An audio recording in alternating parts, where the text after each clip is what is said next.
We've got a very special guest, Logan from Decode Your Reality. I've been watching some of this guy's videos. Holy shit, if you think we talk about numbers, wait until you chat to this guy. Let's invite him onto the show right about now.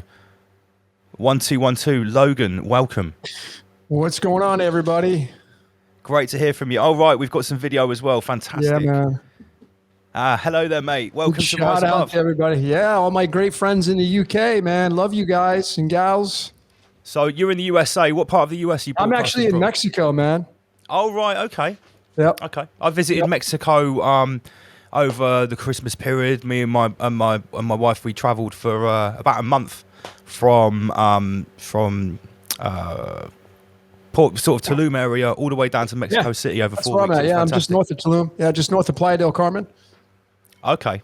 Oh, yeah, awesome. It was also actually Puerto Morales that I stayed at first. That's where I'm at. I'm in Puerto Morelos right now. Oh, okay. So are you near to where Santos Bonacci was staying? Santos lives right 5 minutes down the street from me. Okay, I didn't get to meet him when I was out there, but I was actually at the same little sort of retreat where they were doing Tesmacal with a guy called David. Santos had been there previously, and I stayed there with a guy called Sam. We were doing some rituals and stuff. It was fantastic, to be honest. So I'm very pleased to have you on the show, mate. Thanks for having me, man. I've heard a lot of things about you, and I'm going to be totally honest. I tried to binge on some of your videos earlier on, okay? Okay. For anyone that is not familiar with your work, give us a little bite-sized intro into what is Decode Your Reality. Who is Logan? Well, I am. My official title is a metaphysician, which is somebody who deals in the metaphysical arts and helps people. You know, I'm like more of a tour guide than anything else, and I have kind of stood in that placement now for a very long time. I kind of took that title on as a tour guide after I did a reading for a very special person who said, you know, Logan, you're kind of more like a tour guide. And I kind of just felt natural to take on that title. And the tours that I take people on are, you know, doing personal readings through multiple mystical art platforms, astrology, both Vedic and Western, human design, the cards of illumination, the tarot, you know, numerology, all these layers. We can kind of bring them all together and really figure out what the hell you're doing here. Why are you here as a person? And are you on the path that you're really supposed to be on, right? You're always going to be on the right path, but are you on the path that you really feel is the ultimate experience for you? And we live inside the game of life. It's an amusement park, and my job is to show you the rides, your rides, because your rides are not my rides.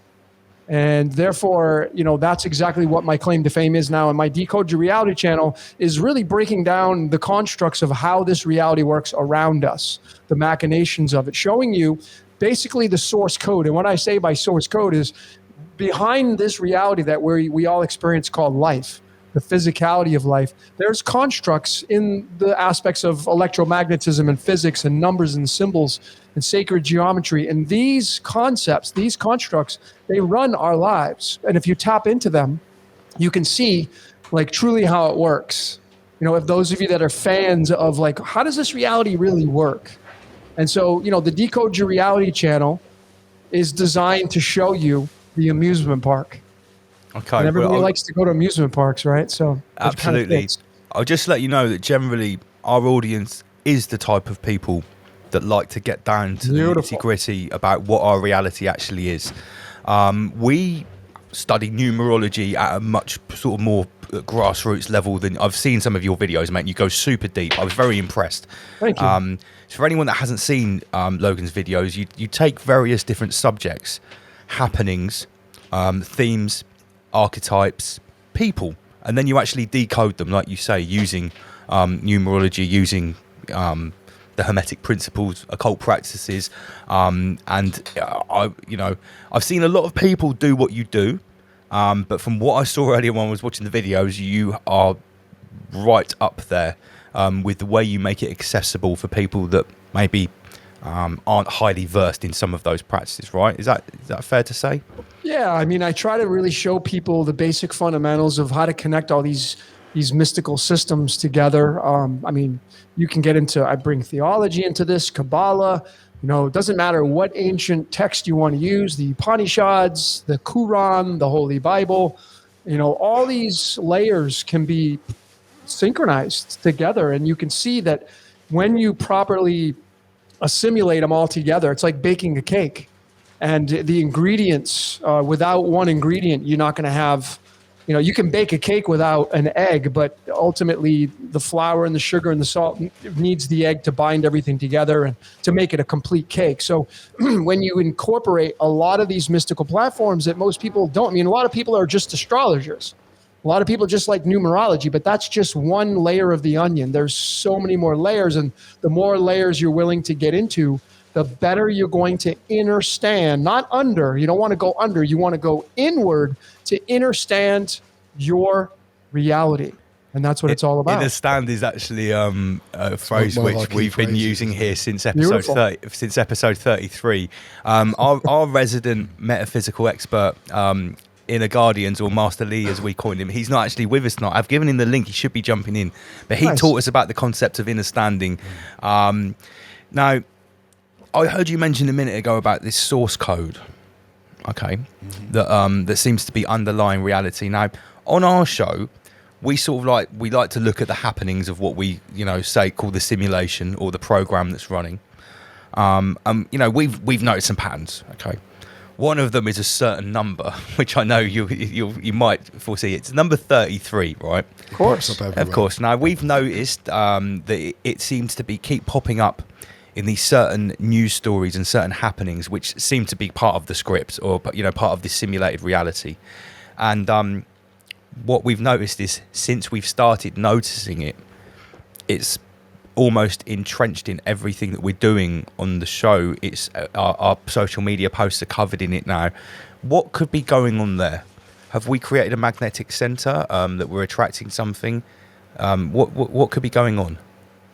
Well, you're tapping into the source code. Essentially, the source code is becoming you and you are becoming it. And I feel like that's the name of the game. It's realizing that you are the source code and it is you. So the 33 obviously is a very special number. If you just take the aspects of the transmutation of water at 33 degrees Fahrenheit is a liquid, but when it turns to 32 degrees, just 1 degree lower, it turns into a solid. And 32, if you see that number, it represents duality. 32 does. And 32 degrees Fahrenheit turns into 0 degrees Celsius, all of you that use the Celsius, and the 0 card in the tarot is the Fool. So it tells you that the 32, which is the 0, is the Fool, which is what we all become as we come down and play out this game. Just to buy into this 33.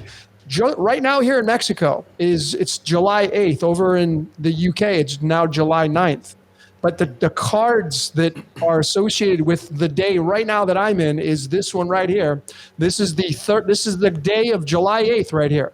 The 7 of Diamonds, which guess what card number it is? 33rd card. Right now, and I'm sitting here in Mexico on this day, July 8th, doing this podcast. You guys are in the UK. You've moved into the 6 of Diamonds, which is card number 32. You see, so is this an accident? No, it's not.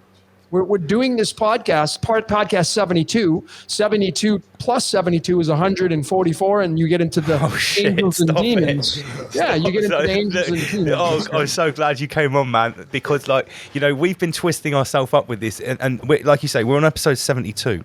Master Lee came along and he came out of the ether and he joined us on episode 17, which obviously was halfway to episode 33. On episode 33, we sort of tried to de-occult the number, and Inner Guardians Master Lee told us about all the different connotations about what this means.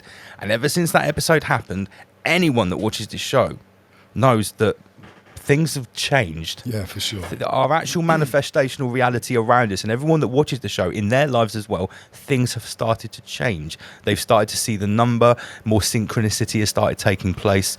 Yep. So, yeah, most people that are watching right now, out of the 213 people, so there's another 33 as well. I think it's because we're collectively 213. We're collectively writing our own future. Yeah. So, mate, what you're saying is resonating with us so much that the hair on the back of my neck is standing on end, because this source code, since it's revealed itself to us and since we've started studying it and trying to understand it,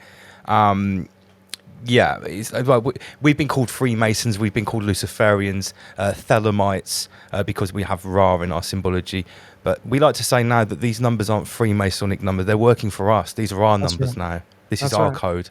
Yeah, that's right. Yeah, the 33 is special because if you take 1 3 and you flip and mirror it, and you bring them together, it forms the number 8. So 33 is also the number 8, and the number 8 is tied to the sun and the patterns of the moon and the analemma shape that it makes as it moves across the sky. And the number 8, and the number 8 is the Taurus field, which is the hourglass, and the word hourglass in numerology equals 33. So we live in the constructs of this mighty 33, which again means ascension, descension. It's kind of that bridging the gap. And if you bring alchemy into it, it's the element arsenic, and arsenic's weight is 74.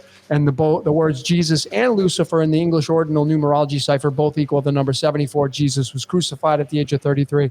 There's just so much symbology that you can go back and forth and into all this stuff and really start to see the source code playing out. And, this reality to me is a big joke. I think of it as the kind of the architect, whatever built this reality, is an absolute stand-up comedian, because I see the comedy playing out in my life all the time. I don't have to pick specific dates on when to do things. I don't have to choose specific times to do any kind of things.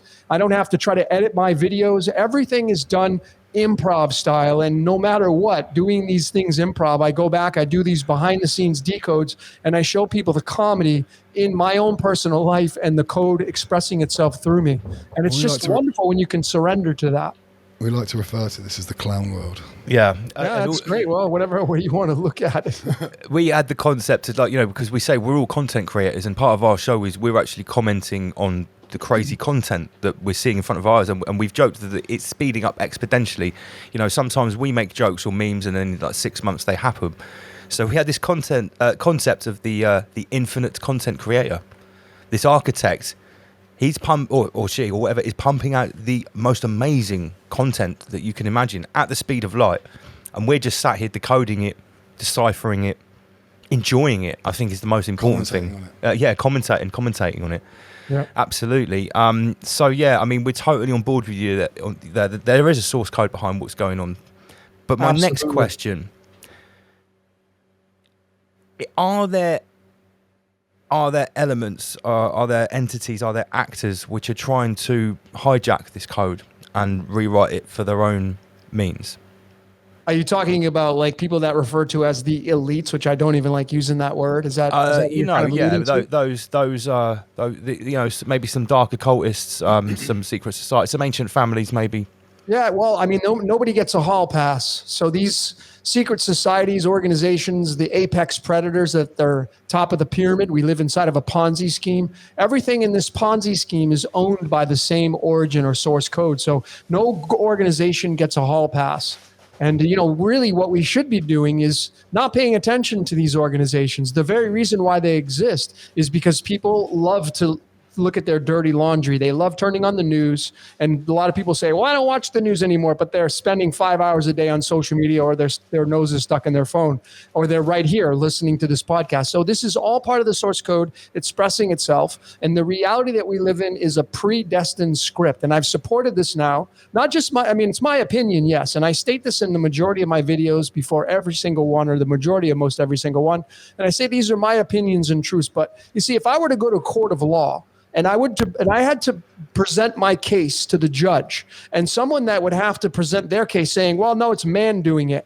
Well, I would bury that person, because I would show 300 plus videos of all the content, like countless hours of content that I've been building, showing that the source code through numbers, letters, and symbols is what rules this reality far beyond the scope of mankind. So you could say, well, yeah, I'm going to just get in the car and drive to the store and I'm going to prove you wrong. But you see, that's kind of ignorance speaking, because that's not enough proof to show that we don't live in a predestined script. I can show you that everybody is exactly where they need to be just by looking and observing the people, places, and things around us. 300 plus videos now supporting this concept.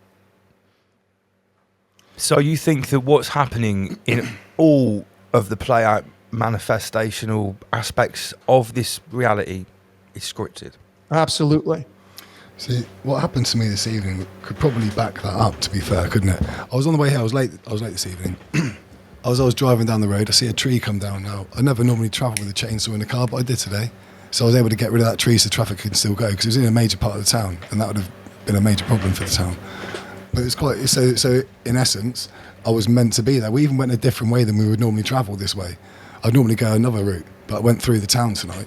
which is interesting. And for all you know, you cutting that tree and getting it out of the road, that could have prevented an accident that might have happened 5 minutes later. Lucky it didn't cause an accident when it came down. Yeah. Yeah, so I mean, people, you know, everybody, a lot of people on the world stage, they love to point the finger and blame and say, you know, it's you know, this organization and they're the bad guys, but you really have to understand that we live inside of a reality that's dualistic. It's hot and cold, left and right, up and down, black and white. I mean, that's just how it works. You have one arm here, one arm here. You know, we live in a dualistic nature. So there's going to be the good cop and the bad cop. There's going to be the villain and the superhero. And these villains and superheroes that incarnated, they have a job to do. They have a responsibility to fulfill, okay? And if you don't like their job, I mean, it's like, do you get mad at the shark for eating the fish? Do you get mad at the polar bear for chewing on the seal? That's their job. Their job is to be a predator, okay? You may not like it, but you see, if you just stop paying attention to the predators, if everybody just, you know, Christianity, the number one religion in the world, over 1 billion followers, okay? The reason why they have that authority is because 1 billion people pledge to it a lot of their days out of the month, okay? If everybody stopped pledging, that organization would crumble because everything in this reality runs off of acknowledgement. Everything runs on magic and spells and speaking spells, and it's about energy flow and currency. But most people love to give their currency away. They love the dirty laundry. They love to post about, you know, it's this and it's CERN and it's HARP and it's they love talking about this, but what they're essentially doing, they're feeding these organizations. And these organizations that have the knowledge that I'm speaking to you right now, they know they're going to get the gas. Essentially, if you talk about like the Georgia Guidestones, a big topic that just popped up the other day, do you know how many people were sharing that? Who gets that energy? That energy goes somewhere. Mm-hmm. And, you know, what did it mean? I mean, I showed just with one slide about the Georgia Guidestones coming down that it was linked to the sun god Ra. I showed it with the numbers in alchemy. That was undeniable. Did you see the time it came down? We covered like this earlier. 4 a.m. or 4:33 a.m. or something. 4:33 a.m. I've just got on the screen here. Here's a great example of what you're talking about, right? So the Georgia Guidestones is allegedly 666 miles from the UN headquarters on the 33rd parallel. It's just a coincidence there were 66 comments on this. But yeah, and I said, you know, everyone's saying, well, why would they blow up the Georgia Guidestones if it had the message on it? Well, I said, well, if you didn't know what was on the Georgia Guidestones before, you certainly do now. Now the whole world is focused. Many people before had no idea what it said on the Georgia Guidestones. They hadn't paid their attention to it. They hadn't expelled any of their essence on it. They hadn't contemplated what it meant to reduce the population below 500 million. So in their reality, those things weren't there. Yeah, I mean, if you got to look at the deeper aspects of this, like, okay, it got taken down, but from March 22nd, 1980, when it was first established till July 6th of 2022, this time span, it collected a lot of energy. And the ritual that happens, they call it the ritual, when this thing gets taken down, the energy that was established at that location goes somewhere. Just like if you take the World Trade Center and the Twin Towers that were built in 1973 on April 4th, which is a 44, and then the time span of that when it was built and the time it went down. If you know what you're looking for, you know, why was it taken down? We know that it was taken down not by what they told you it was taken down. And almost, you know, over 3,000 people lost their lives, which would be considered collateral damage. This energy of these deaths, they go somewhere. But people don't take these things into consideration because they don't have the basic concepts of how magic works and how the transmutation of energy works. And it's much deeper than just saying, oh, you know, somebody blew up a building or there were planes or this kind of stuff, you know. And so we got to go deeper, ladies and gentlemen. And I'm telling you, ladies and gentlemen, that it's not mankind that's doing this. They may be acting out. Mankind may be acting out the part, sure, but they're not controlling their minds. Yeah, let's talk a bit more about energy harvesting. We talk about energy harvesting a lot. We've talked about what goes on in stadiums. We've talked about the polarity of voting red or blue every 4 years, okay? If this energy is being extracted from us, our negative energy, our positive energy, this duality, it's being extracted on an industrial level through many different means. Where is it going and who is it being extracted for? Yeah. Or what? Oh, Yeah, these are great. I mean, whoever's got the intention and established behind it, like you guys right now, you're getting all the energy because this is your show. So someone, the focal point, I mean, yeah, I'm getting energy because people are staring at me. They're looking at my words. And I know I'm not going to get, 100% positive commentation coming to me. I know I'm going to get negative missiles, but I protected myself because I know how magic works. All you got to do is make the pentagram and you're protected, but these are the beliefs that I take into consideration. But nonetheless, these sports stadiums, they're built on certain locations because they're built on the latitude, longitude lines, the ley lines of the world. I've said so many times that as a personal person on the world stage, where you were born is so relative to your code. Like the hospital you were born in, what's the latitude, longitude? You take the north latitude and the east or west longitude and you bring them together and you marry those numbers and you add them up. Those are going to give you, and they're going to spell out a certain number. These are very important concepts to take into consideration. And it's about you, ladies and gentlemen. The universe, this reality, has nothing to do with anything around you. It has everything to do with just you. That's it. But everybody doesn't want to pay attention to themselves. They'd rather give their gas, they'd rather give their magic and energy away to these other organizations or constructs on the world stage, such as politics and religion and all that kind of stuff. These are all concepts designed they're vampires. They're designed to suck your energy dry. That's what their job is. It's a currency situation that we live in an electromagnetic universe. And these organizations, their job, their archetypes.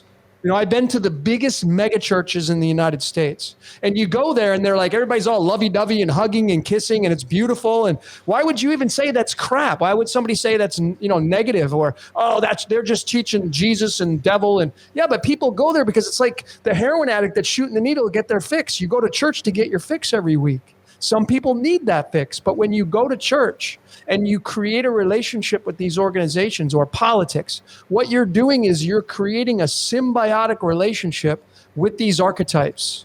That's what you're doing. So the church would never have a foothold in this reality if it didn't create a relationship with the devil. There would be no need for the church if there was no concept of the devil, right? That's what the whole basis of the church is. Oh, you better pray to Jesus because if you don't, well, the alternative is you're going to get the devil. You don't want to be the devil. So what's the better alternative? Well, I don't want people like, well, I feel guilty if I'm sinning and I'm the devil. So I'm going to go to the church and I'm going to get baptized and I'm going to be born again and all these concepts. And I'm going to partake in the bread and the vampirism, the cannibalism of the Passover. But see, people don't pay attention to these constructs because they're too busy living life and they're asleep essentially. And, when you live in a state of gratitude, ladies and gentlemen, you realize, well, it's not fair to call people sheep or, stop pointing the finger. Just realize you were one before too. If you're at this space now, you should be grateful you're here and realize that, okay, you look at life and you're like, well, that person's just not where I'm at right now because life is a gradient. And if you're one of the fortunate ones to be in a state of being awake, you should be grateful for that instead of pointing the finger and saying, oh, well, they're just asleep and they're the sheeple and this and that. That's all. You're just doing the same thing that they're doing. You're just doing it a different magical spell. So it's important to be, grateful and not point the finger.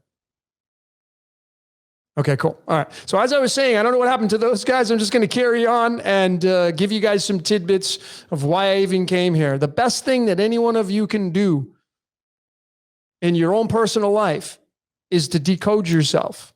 Decode yourself, decode the people around you.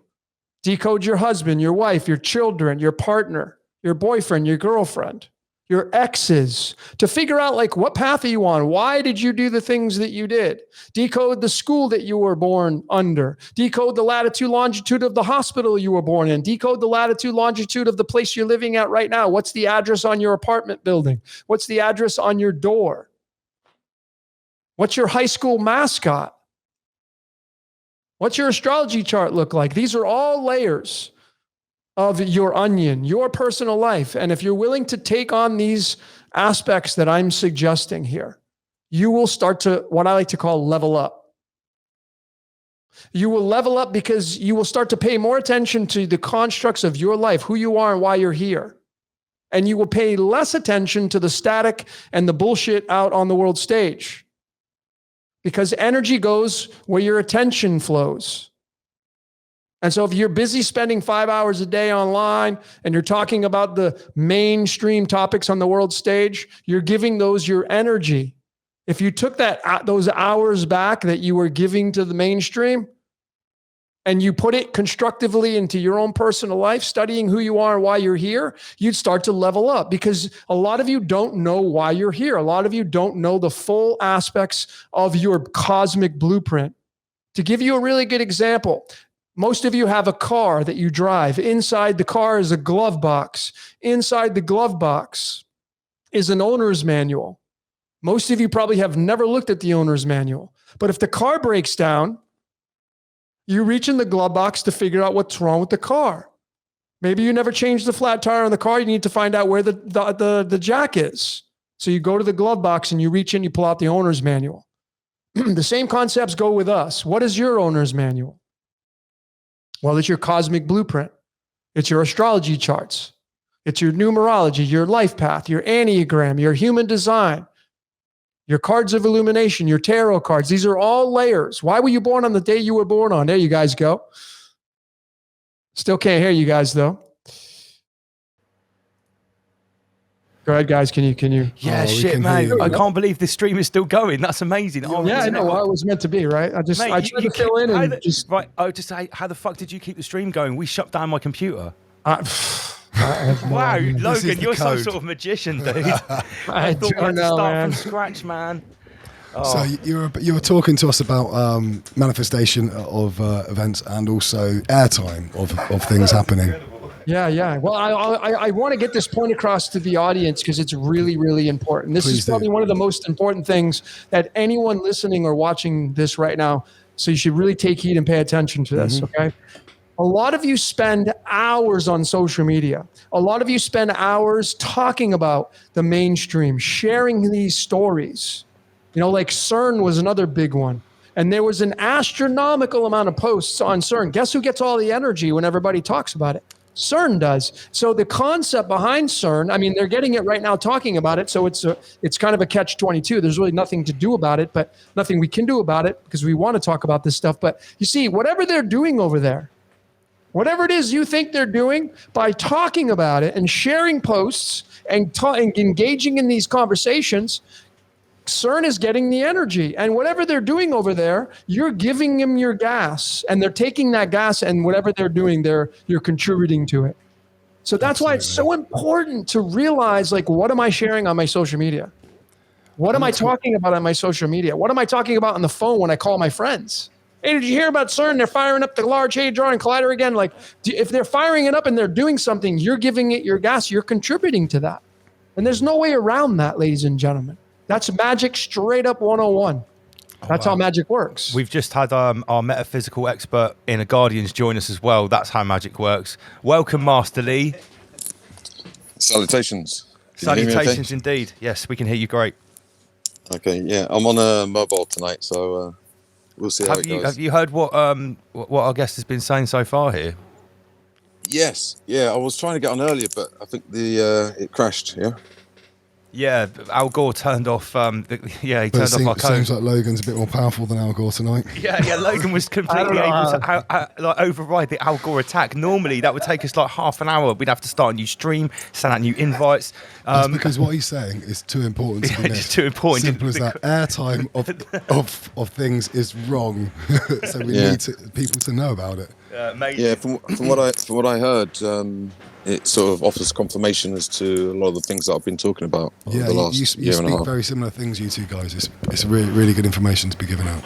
Yeah, and it sounds as though we've come almost to the same conclusions from a completely different position. So, yeah, there's like a objective, subjective relationship between the larger reality system and the individual, and the interaction between the two. Yeah, and tonight we really want to get down to business and explore what lies past this. We've just been talking about energy harvesting in the Guardians, and it's something that you've brought to the table when you first joined us all those episodes ago. Yeah, and the food chain. Yeah, that we exist in some kind of energetic food chain. Yeah. I just noticed one of the comments on there from the Panther, I think it was, about don't be afraid of CERN. It's not about being afraid of something. It's about the energy that we're giving it by talking about it. It's irrelevant if it's fake or not. In our realities, we are making it real. You know, yeah, so it didn't matter whether COVID 1984 was real or not. Many people believed it was real. Yep. They gave it all of their energy and they projected that energy outwards into the reality that we all share. And that sort of bled into other people's reality. Their belief was projected outwards. It's almost like if you say something enough, it becomes real. Yeah. Well, that's called, in psychology, that's called a self-fulfilling prophecy. That's so we right, can all together come tonight and create some kind of concept and talk about it that no one's ever heard of before. And just like, hey, share. And you know, the word viral is almost like virus, you know? So when something goes viral, what happens? Well, enough people share it, the idea becomes real. So if you just take the story of Jesus, now I'm not here to debate whether there was a real guy that walked the earth, may or may not have been. I don't really care, right? Because I can't prove it or disprove it. But the idea, just the idea of Jesus makes it real. Just the idea of it. And the amount of magic on the world stage that is spoken about this character has empowered it. And whether or not it's real or not, it's come to life and it's now real. You know, the Bible is a spell book. It's the most popular spell book on the world stage. And, you know, you have the other ones, the Quran and the Upanishads. Well, if you're a Taoist or a Buddhist, you don't read the Bible. So it's like, then you sit down a Buddhist and you'd sit down a Christian and you'd be like, okay, well, who's right? And both of the people are probably going to say, well, I'm right. Well, who gives you the authority to say you're right? If you study all the ancient texts, you realize they're all spell books. And you'd realize it's just a big Ponzi scheme. All these religions, I mean, there was once a one religion world. There was one time, there was one religion. Well, what the hell happened? Why is there thousands, over 10,000 now? Well, somebody got bored. You know, somebody didn't like the way that looked or that way it was expressed, or, oh, you're doing it wrong. That's the identity. That's your ego. There's 10,000 religions for one reason and one reason only, because of the ego. See, the spirit doesn't need anything. But the ego, it defends. It doesn't like to look bad. It likes to look good all the time. And I've been saying this so often. This is our reality. I mean, a perfect example is anybody that has gone to the dentist. If you have a dentist appointment tomorrow and you got to go to the dentist, what's the last thing you do before you leave the house? Before you go to the dentist? You're flossing and brushing your teeth. Well, you didn't do that yesterday. Well, why are you doing it today? Because you're going to sit in the chair, you're going to open up your mouth, the dentist is going to say, damn, you know, do you even brush your teeth? Well, of course I do, but I didn't, you know, I don't brush them before I go to the, you know, I don't have a dentist appointment every day. The point is it's about looking good. Life's about looking good. It's feeding the dragon, the ego, the identity. And that's what most people are concerned about, is their identity. They don't want to look bad. They want to be right. And they will sacrifice the love in their life just to feed the identity. And the identity feeds the machine called life, which is essentially just a battery. We live inside of a battery, and we're all little cells feeding the battery. We're all little torus fields. And we're part of a script that's predestined, that was already written. That's why it's useless to pray. That's why it even says in theology, God knows the things you need before you ever pray. Well, hello, because it's scripted. The better thing to do is just to be grateful for your life. Be thankful that you're alive, instead of pointing the finger and getting mad at the predators on the world stage. They're doing their job. See, you're giving all the energy to these predators, making them stronger and stronger, and you're kind of at your own demise, if you will, if you learn how magic works and how the energy transfer works. And so essentially, yes, the Greeks called it ambrosia. Ambrosia's food for the gods. So there's something beyond the scope of the physicality of man that runs this reality. It's not man doing it. Which leads me on to my next point. Now, you've said about 10,000 different religions, and they're all manifestations of, you know, maybe the individual that thought of that aspect, whatever. But there is one text which almost lends itself to what we're talking about here. And I'm talking about the Nag Hammadi text and the Gnostic teachings, and the concept that we are living within some sort of simulated fake schism reality, maybe a simulated copy of something that's more genuine and organic, and it's its architect is an entity that's called the Demiurge. Yep. And it has minions called archons that are helping to extract our energy from another metaphysical place, you know. And we've talked about the Gnostic teachings on the show an awful lot. And it's something that we always come back to, because when, you know, the simulation theory, the holographic reality, however you want to come towards this topic that we're talking about right now, I always come back to these texts. They seem to have something in them with regards to what we're talking about now. Do you agree? Is there something to what I'm saying here? Well, I think there's, I think the game that we all live in is cyclical. So it starts off very simply. If we just study the body and how human beings are created, all of us come out into this world naked. We come out of this world, a baby has no programming at all. It's neutral, okay? It's completely neutral. And then it's programmed through time. So the constructs of time, that's where you're going to get the devil from, Satan. Time is Satan. That's why Kronos is called the father of time, okay? Because time is what will decay you. It programs you. Essentially, it makes you sin. Over time, there's no such thing as a 5-star rating. So when you start with these concepts of being cyclical, we start off in the golden age, where we probably use telekinetic powers, we can use levitation with sound and doing all these things that we can't do in the dark age. Okay, someone who's in their prime, they heal quicker. Babies heal quicker. If you fast forward to being 80 years old, well, you heal a lot slower. Your body over time decays. You're in the dark age. So the earth goes through these periods of time where it's golden age to dark age, and then it repeats and starts over again. So I know this concept, of the copy and paste. I'm not a believer of that. I know, I got my friend Nigel over at Devil's Playground. They think it's a copy and paste. I don't think so, because everything in this reality is part of the self-contained system. Everything goes here, and it's all a big Ponzi scheme. So we start off in the golden age, and it's just this beautiful paradise. But over time, mankind gets their hands on things through the programming. And through, we call it artificial intelligence, but it's just the programming of man doing things. And we build buildings, and we create from the identity and the ego. And we build this artificial layer, as we call it, the matrix. It's the matrix, the ma playing tricks on you, the Maya, the great illusion.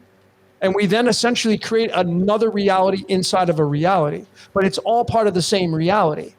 So we just simplify it to down golden age to the dark age, repeat. If you buy a brand new car and you drive it off the lot, you're not concerned about it breaking down. But over time, if you got 150,000 miles on it and you got to take it across the country, well, you may be a little concerned about if you got money stashed away to pay for it if it breaks down. That's the dark age. What do cars do? They go in the junkyard after a period of time, right? The majority of them, babies die. We all die. We face death. It's nature does it. Everything in nature has a life and a death. And there's no bringing back these concepts beyond that. This is the basic fundamentals of our reality. So I don't believe in the copy-paste thing at all. I just think we live in a cyclical period of time. So you think that the reason it might seem like we live in some sort of perverse, dark comedy clown simulation now, where everything is harvesting the energy of normies for some sort of dark entity, you think that might actually just be a part of the cyclical phase that we're in? Some call it part of the the Kali Yuga. I think we're now supposed to be in the the rising part of the Kali Yuga, where we've got to the worst part and it's coming up. I don't know. There's different schools of thought there. Yeah. So what do you think about the fact that now we're on the cusp of cracking the code, apparently, of creating artificial intelligence? Some people think that that's already happened. Are you not as worried as other people in the awake community about this sort of onset of AI? Yeah, it's funny because I was in this clubhouse just yesterday for many hours, and it triggered something. And I'm always paying attention to downloads I get. Like if a song pops in your head out of the blue, and you're like, what? And you're not paying attention. You may not pay, like, why did that song pop in my head? That's your higher self trying to talk to you, or at least the source code trying to talk to you. But nonetheless, my point is that, I believe in the predestined script. So whatever happens between when it starts and when it finishes and it repeats, it happens. And that's it, right? And if you're willing to pay attention to the things that you can create as a demigod, so to speak, then you'd be less paying attention to the BS on the world stage, right? And you got to realize that if I use this as the indicator of source energy, and we start here, and the timeline, we move away from source energy, and as you move away from it, you get into the dark age. And when you're here, perfection. Like you're going to use your higher self. That you're not really going to sin. That you're not going to go kill somebody. Those things don't exist in this realm. But as you move away from the source over time, you become more and more evil-like. And like, what does a body do when it moves through time? Bacteria invade the body. What's the job of that? Why do you have a white blood cell? What's the job of the white blood cell? Well, there wouldn't be a job of the white blood cell if there was no such thing as a bacteria or a foreign invader. There'd be no reason to have any white blood cells. None. So why do we have these concepts that are excluded from our reality? Because people aren't paying attention. Like, the body is the instrument. All you need to do is pay attention to, and you'll see the constructs of our reality. You have a blood that is very sacred, and it's very pH balanced. As a matter of fact, it sits around 7.3 to 7.4. These numbers, these 73 and 74, they link to Lucifer and Jesus. Okay, that's the blood pH. It sits in the very middle, just slightly alkaline. If it goes too high alkaline, too low acidic, you'll be dead. And so therefore, if you're going to play the game, you're either going to play with the church and be like, hot, or play with the devil and be cold. But essentially what you're doing is you're creating a symbiotic relationship, and you're getting away from balance. You're getting away from pH balanced. You're getting away from the heart. See, when you stay in the heart, you can be just an observer of both sides. And you can start to see, like, okay, I see Darth Vader over there. And then you look to your left and say, hey, what's up, Yoda? There's Luke Skywalker and Han Solo over here. But you see, these guys wouldn't exist unless Darth Vader and the Sith, and they wouldn't have a job if those people weren't alive. So essentially, this is what you're seeing on the world stage. And the Dark Age contains a lot of BS. It contains more garbage because you're farther away from source. We're way over here. And when you're way over here, everything happens because you're farther away from source. But when you go back to source again, you get the reset of the game. I mean, the movie Free Guy came out just not too long ago. And what happened at the very end of that movie? They're like, hey, what are we going to do now? Well, whatever we want to do, because then there was a paradise in front of them. So it's alluding to this aspect that we're going to be moving into another cycle, and hopefully it will be a utopian cycle that's coming, but it may not be. We may have many more years of a dystopian world coming to us. And I don't think people are ready for that, because people can't even handle an idea that's not even real, that just happened for 2 years and sucked up a lot of people's lives for 2 years. They couldn't even handle that. Yeah. And then we may be moving into a more dystopian. We may not even be out of the woods of this Kali Yuga yet. And for me personally, I could care less. Like, I know it's a cycle. I'm not afraid of death. A lot of people are afraid of death because their identity will be gone. I don't care, because I know life is eternal. There's no such thing as death. You just exchange energy. But if you don't believe in those concepts, well, then you obviously you're going to be fearing death. I don't fear death. I trust the code. Wow. I've got a feeling that Inner Guardians wants to interject, or at least ask a question or add something after that. Well, I mean, we kind of speak similar things. And regarding the cycles, it's very similar to the 24-hour cycle, or night and day. So as an example, we know that day follows night and night follows day. So right now I'm sat in the dark. I'm not in fear because I know daylight's coming soon. So I can accept that. The same way I can accept a dystopia, also a utopia, because I know it's cyclical. I often say the point of maximum polarity is merely a stepping stone on the path to the equilibrium. The pendulum swings, and when and when it seems like everything is most polarized, that actually means that you're at the end of the cycle and moving back towards the point of balance, the equilibrium in the middle. And that is the nature of the universe. That's the nature of reality, I think. And it's worth remembering. Yeah, totally. Go ahead. I'm sorry. Yeah, we can witness these happenings on a daily basis. I'll give you a very brief example. I think it was on Tuesday.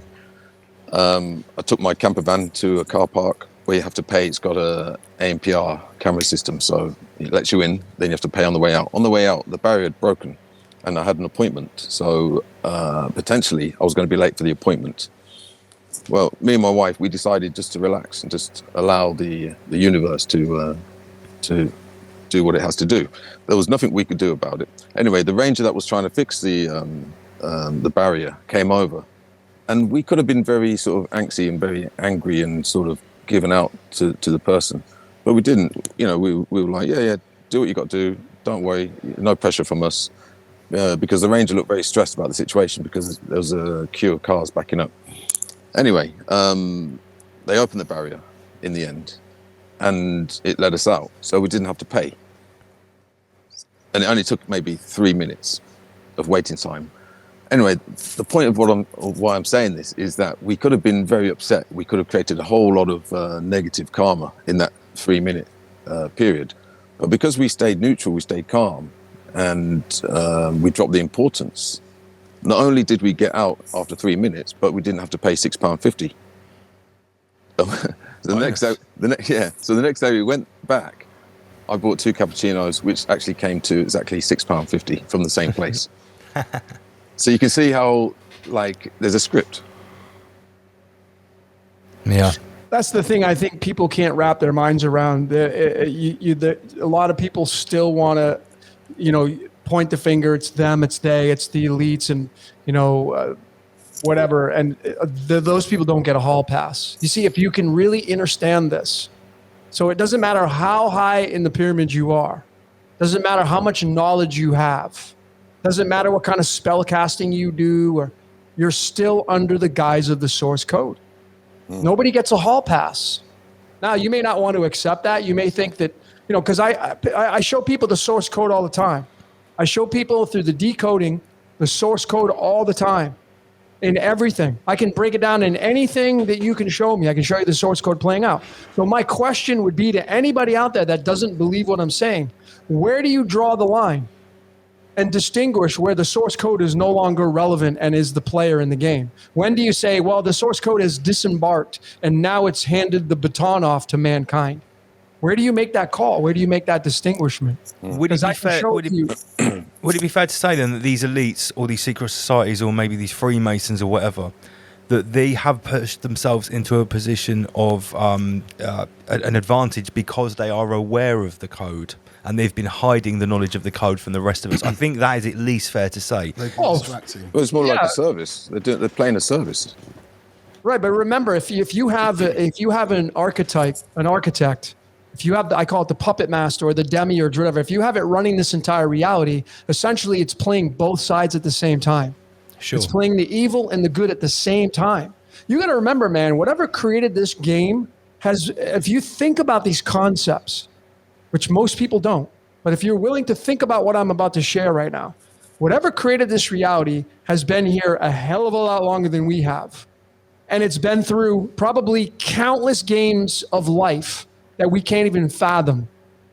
Now, if the game was the same every single time, I mean, imagine you were given your phone and you had 10 songs to play on there and you could not change your track list for the next 5 years. You were forced to listen to the same 10 songs. Do you think you'd get bored of those 10 songs? You'd be going nuts after a certain period of time. You'd never want to hear those songs again.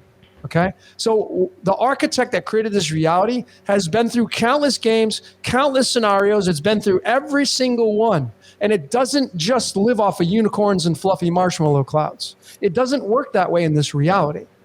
Okay? It doesn't. That's why this reality, I can tell you right now from all research, it's not real. This reality is not real. That's why suffering's allowed. Because it's a movie. I mean, why do people turn a movie on and they'll start crying or get angry at the character? You watch yourself. You start paying attention to yourself. When you're engaged in the movie, you're like, holy shit, why am I getting emotional to this character and it's not even real? Why am I gritting? Why am I gritting my teeth? Why am I laughing? Why am I crying? It's not even real because you can't tell the difference. It's all energy harvesting. Can I just? Exactly. Can I just ask something? I get a lot of stick from the so-called truth movement because I basically say that we shouldn't feed these external conspiracies, like look over there, look over here, it's them, it's this, and that we should actually embrace the inner conspiracy, that we are the conspiracy, or we are a part of the conspiracy. Now, once you get to that point where you literally accept that you are part of the conspiracy, you're no longer part of the conspiracy, if that makes sense. Once you recognize, or once you're aware to the inner conspiracy, you're free from the conspiracy. But when you're in denial of the inner conspiracy, you're always going to be looking perpetually to an external conspiracy or something to blame. Yeah, looking for something else to explain. The inner conspiracy. The inner conspiracy, yeah. I like that. Yeah, someone actually made a meme of that with you in it this week. I'm sure you saw it, Lee. It was one of those ones where it starts off at the top, everything is fine. The second one, everything's not fine. Number 3, research conspiracy theories. Number 4, there's a picture of Inner Guardian saying, no, don't do external ones. Research your inner conspiracy theory. Yeah, amazing. Yeah, but that's not to say that we are inherently bad. It's more the sort of objective-subjective situation. Basically, you're neutralizing it because you become the third force in the duality. So you kind of relieving yourself from it whilst engaging in it, being an active participant in the movie, in the script. So as an example, I think I mentioned it. I think I mentioned it in one of the dojos that I run, that times gone by in history, the stage or theatre was actually a form of therapy. And it evolved into movies and so on and so forth. But its originality is that I guess you could say the local chief or shaman would choose individuals to play a role that would actually teach them about their inner conspiracy. So it could be they have to play a role that is completely not like them, or they'd have to play a role that is completely like them, to almost bring the inner character to the external for them to see and for their family and their audience, which would be the tribe. And I guess that would be a form of decoding, I guess. To externalize your script, yeah. I mean, William Shakespeare said, all the world's a stage and we are just merely players. And, the numerology of William Shakespeare is 59 and the game of life is 59. I mean, that's not a coincidence, when you know what you're looking for. But again, people, evil and good exists in this reality, but people are just more concerned about the evil, and they don't realize how magic works. They don't realize the constructs of this reality. But I like what you had said. Like, I think there could be that anomaly where, I feel like when you stop participating in the game, and I'm a big fan of neutrality. I'm a big fan of being in the middle, and the middle path is the way to win, because if you're hot or cold, you're playing the game. Right. And it's kind of unavoidable because, you gotta play life a little bit. But I'm not into the blame game. And I've disembarked personally myself from, the mainstream. I'm not interested in what they're doing. And when you take yourself out of that existence, for me, I can personally tell you that, my life has gotten the best it's ever been from not paying attention to the static on the world stage. Right. So, I mean, that's kind of where I stand with all this kind of stuff. That's not making excuses. I just know how magic works. I know how this reality works. And I don't need to defend that. I have over 300 videos supporting what I'm telling you. So all my work is in my videos. And it goes just far beyond just an opinion of controllers and, the predators and who's doing this and who's doing that. So. Yeah, you're really concerned with the code. That's the one thing I noticed from skimming through your videos earlier on. You were just basically exposing and cementing the hypothesis you've put forward that this code is omnipotent. It pervades everything. It can be found using a deck of cards, numerology, astrology. Yeah, and it's super compelling. I'm still a complete newbie to this sort of. I've been digging kind of into stuff. numerology lately, but I've come across Logan a couple of times already. I want to ask you, Logan, what got you into this form of study? Well, I was really big into personal development for many, many years, and I went on that path, and that just kind of, I don't remember how, it just led me into numerology. I think I started there, and then I just had a fancy for that, and it dominoed into astrology, and I just started to consume everything I could on the mystical arts and just human beings as a whole. Then I wanted to learn how electromagnetism works and physics and math and numbers. And my last name is Piette, which is my name has pi in it, so I use pi and the numbers of pi, and that's part of the source code and the golden ratio. So all of these layers, when you start to look at them, this is the source code in it. This is the script, and the game dictates what you're seeing on the world stage, and you're not going to move the collective. If you're a fan of Archaics and Jason Bashir's, I don't know if you follow him. You should probably follow him. But he's we do follow him. We're in talks to get Jason on the show. Perfect. Yeah, he's a great guy. He's a great guy. But I mean, him and I are on this. You had mentioned IG. You had mentioned we share similar thoughts, just on different paths. But we're all searching for the same things. All of us here, we're just like kind of like we want to have the best experience in life. That's what we all really want in life. You don't want to have to pay bills. You want free energy. You want to have healing quickly. You're into knowing what makes your reality work, right? But if you're distracted with the world stage and the mainstream, well, you're not paying attention to yourself enough, and therefore you're giving your gas away. So, I think one of the most important parts of the Matrix movie, the first one, was the cipher scene with the stake. It was almost like that was the decipher, I guess. That was the decoding, because that kind of gave it away. I don't know if you remember that scene. Yeah, well, he's chewing the steak, and he said, I know this steak isn't real. I know this is a simulation, but the steak is delicious, and he basically said, I don't care. Yeah. For me, that was like a defining moment in the movie. Yeah. And I think it got mostly ignored by the mainstream. When I did my simulation theory part 1 and part 2, we have part 3 coming up, but we were talking about, and Jason Bashir's, on the same page. He's like, you're not going to move the collective meaning the most popular votes, the evil on the world stage against the church and the devil and Satan and the demons and the angels. You're not going to move the collective. You're not going to move that. But you certainly don't want to partake in that, because when you partake in it, you become it, and it consumes you. See, you want to distance yourself from that. That's the freedom. That's the liberation. That's where you become the anomaly. But you got to do that from a layer of observation and not doing the finger pointing and blaming. Again, if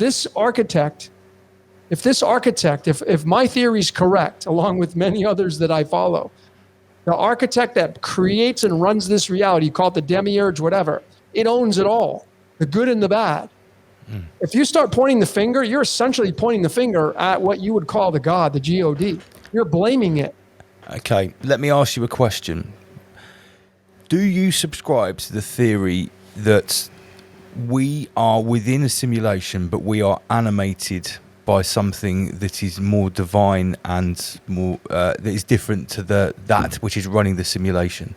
Or do you think, let me put it like this, do you think that there could be people or what we call people walking around in this simulation that are not that are actually like Agent Smiths, the NPC? Yeah, the NPC. That don't have the divine spark of observation of creation that we do as demigods. Yeah, you could look at it that way. I mean, I think that each and every one of us here, we would be considered at one point in our lives an NPC. I can raise my hand and say, because what is the definition of an NPC? Well, it's just you're not awake. That's what an NPC is. Yeah, you could say there's robots on the world stage. There's the reptilians, there's all these concepts, and those may in fact indeed be real, and they may walk amongst us, right? I just don't know, right? We don't know. All we can really kind of bet on is the human being experience, right? But are there people that are just filling space? Probably, but they're just asleep.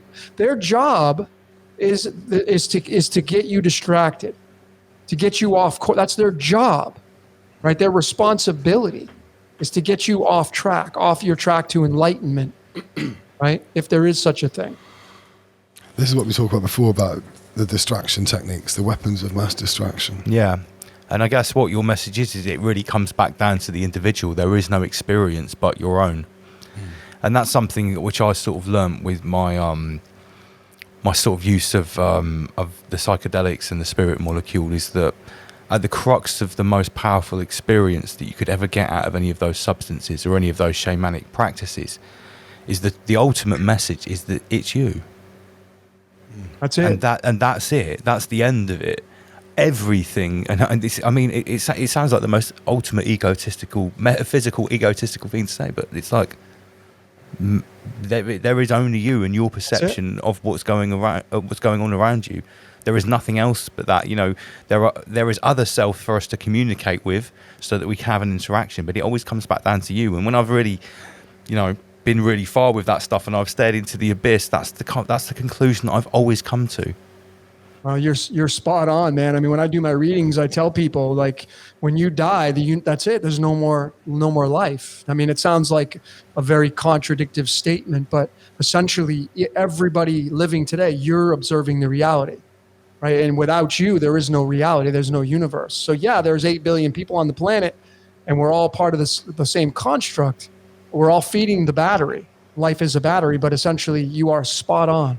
The universe is you. You are the universe. As a matter of fact, if you take the word iris and pupil, which is you add those up, it's 33 in numerology, right? So we are the universe. The word universe equals 33 in numerology. Think about universe, one script. Yeah, one verse. Yeah, one script. Yep. Yeah. So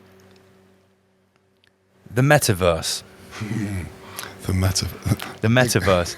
Now, I've heard the concept of the multiverse before. I've looked into quantum physics and the idea of there's an infinite amount of other universes existing on other frequencies all around us, and I got down with that idea. I can accept that potentially, but the metaverse,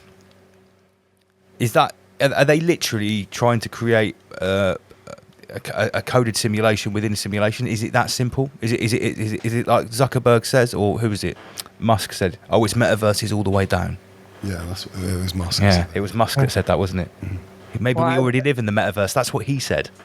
Yeah, I actually broke down on one of my random thoughts, number 11 on my channel. I broke down the metaverse, and meta is 14, and time is 14, and God is 14, and Satan is 14, all in the same numerology cipher.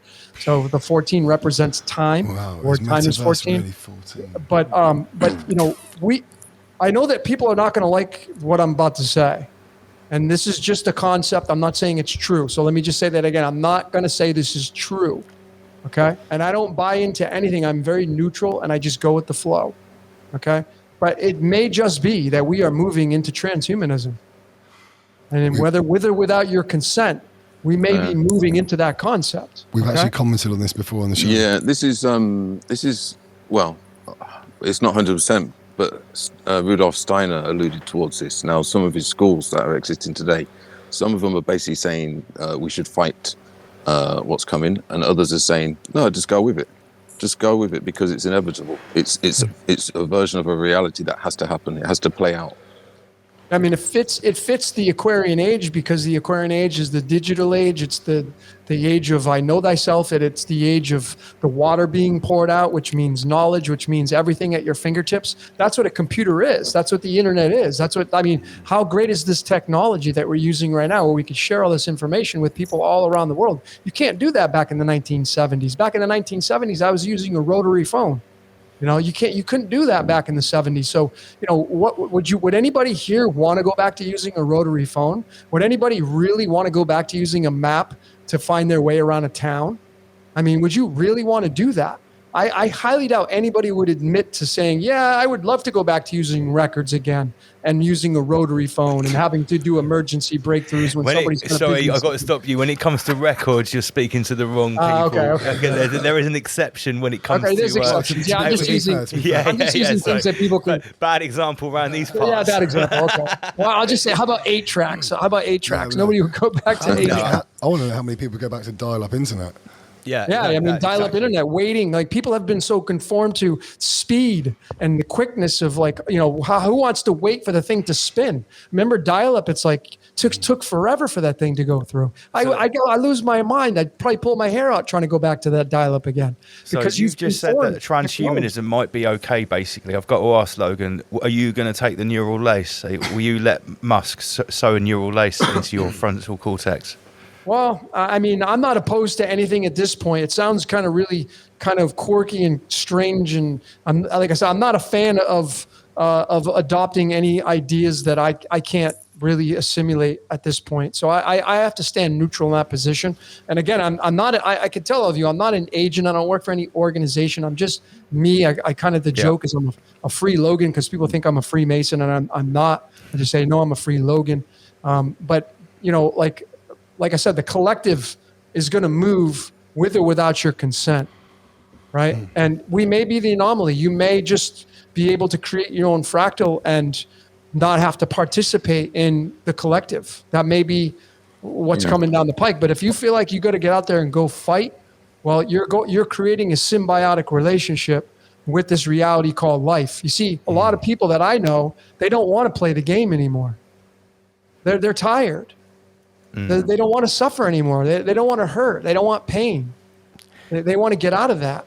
Yeah, no, right? there was a big collective decision that a lot of people had to make in the last 2 years, which, for the reasons on YouTube, we'll just call the procedure. We don't use the V word around here. What are your thoughts on that? Do you think that could have been a precursor towards this step towards transhumanism in disguise? Well, I came out with a Decode on the last one. The one that starts with the letter O, and I had put it right out there, straight up, and said the agenda, in my opinion, is the whole purpose of that was a precursor to transhumanism. Yeah, black and white. I mean, there's no like maybes, or, I mean, it's obvious. But you know, you get into these concepts. You know, I'm an Aquarian, so I really do a lot of deep thinking. Okay. And I go really beyond the scope of, you know, kind of what's right in front of you. And, you know, you look at transhumanism and it's like the purification, like Earth is really polluted right now. And how do you fix that? How does Earth, I mean, maybe with a cataclysm, maybe, you know, you bring the mud floods into this and buildings getting, you know, having whatever comes down here, volcanoes erupting, and, you know, maybe cleansing the earth like that. You have the stories of the flood, but maybe mankind needs to be wiped out to a major degree. I think get rid of the internet, get rid of the screens.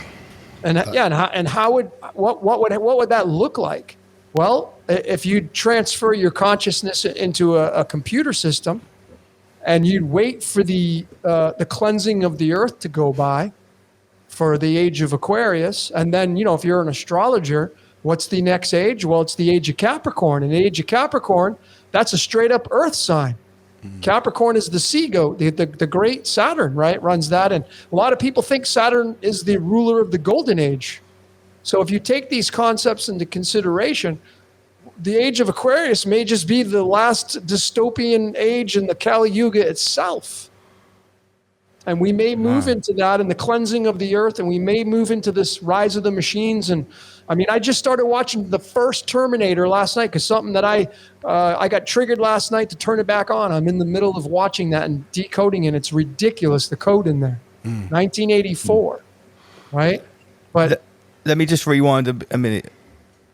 With regards to that latest choice that everyone made in the last couple of years, how do you, well, if you don't mind me asking, did you partake in that? Nope. Okay, I just had to check.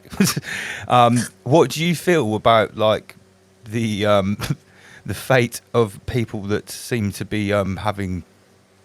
Well, I think we can all see what's happening as a result of that huge experiment. Do you think that maybe it could be sort of weeding out people that weren't compatible with the upgrade that might have been the precursor for? That was a theory that we'd had, why we're seeing many people with all these conditions. And I mean, how does that sit with you?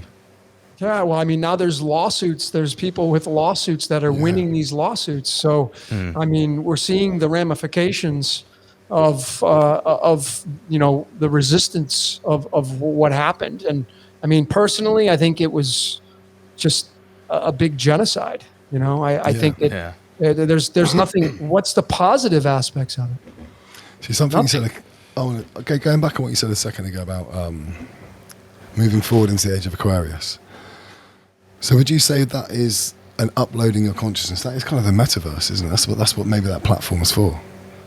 Well, I would say that's a very fair assumption. That's what it.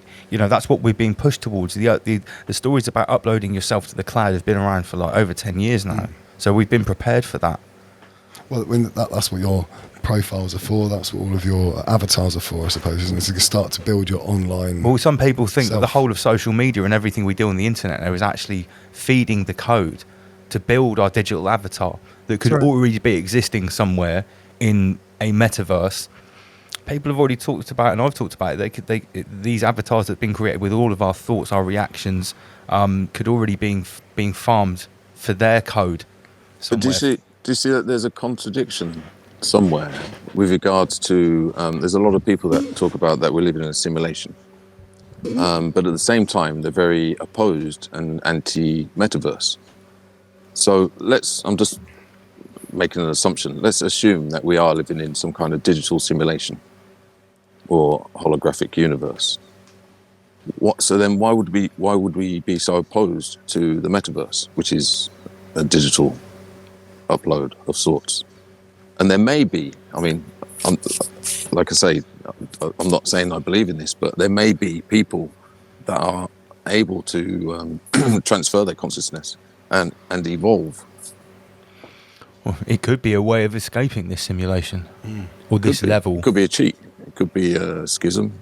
It could be a glitch. It could be a hack. And those who are resisting, maybe they get left behind. Maybe they don't evolve.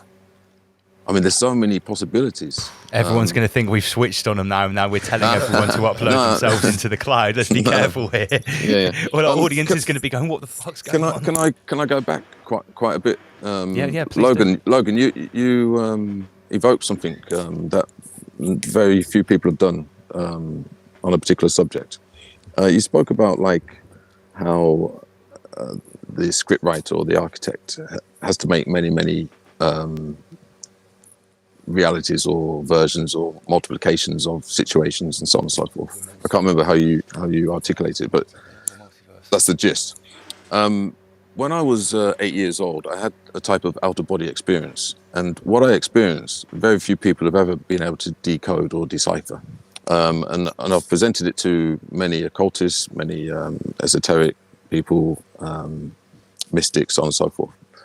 Now, when I was out of body, what I experienced was a sense of boredom, because there was no diversity, there was no anomalies, there was no novelty.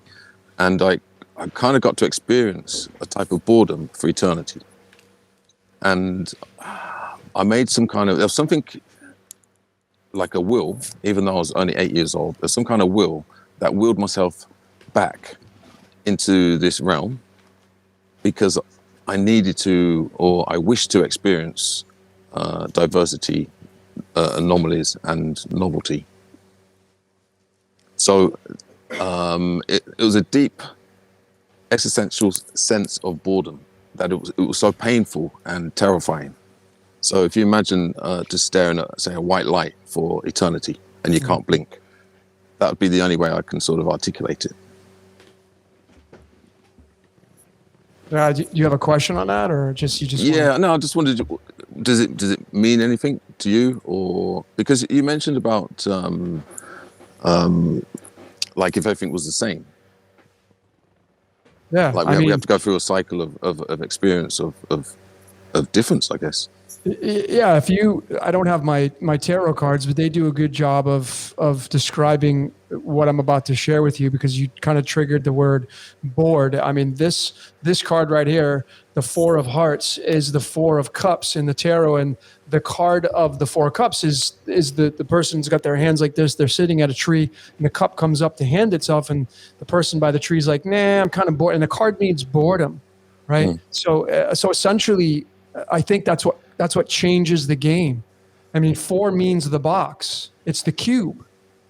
Yeah. And so the game gets like, again, these concepts, whatever created this reality, if you believe in the concept that it's always been here, it's like eternity, and it's the aurora, it's the snake that eats its own tail, and it starts over again. Well, everything goes. Once you press start, the game begins. I mean, Squid Game. If you watch that show, that had a lot of truth bombs drop in it. Yeah. And that show told you straight up that the architect comes down, and it says that the old man said it is more fun playing than watching. So I think it gets bored. I mean, when someone gets bored and they see the same, like I said, go listen to 10 songs for the next 5 years. You'll go crazy. Go to the gym if you work out like me and put on your headphones and just play 10 songs, repeat over and over. You're going to go nuts. You'll get so bored. So there must be versatility. And anything goes. Terence McKenna spoke about this concept of a machine that creates infinite expanding novelty. And he said that the universe is like, if you believe in the Big Bang, for instance, things started off fairly simple, and the universe has some sort of code built into it where it seeks novelty. It keeps creating more differences, more anomalies, more mutations, until you have something completely different. Well, he was a very deep guy, and a lot of it was very out there. Unless you smoked a lot of DMT, you probably struggled to understand what he said. But Terence said some very brilliant, very, very deep things, and I think that was one. Yeah, the novelty machine. There's like a 4-hour speech where he goes into it very, very deeply. I recommend it. Yeah.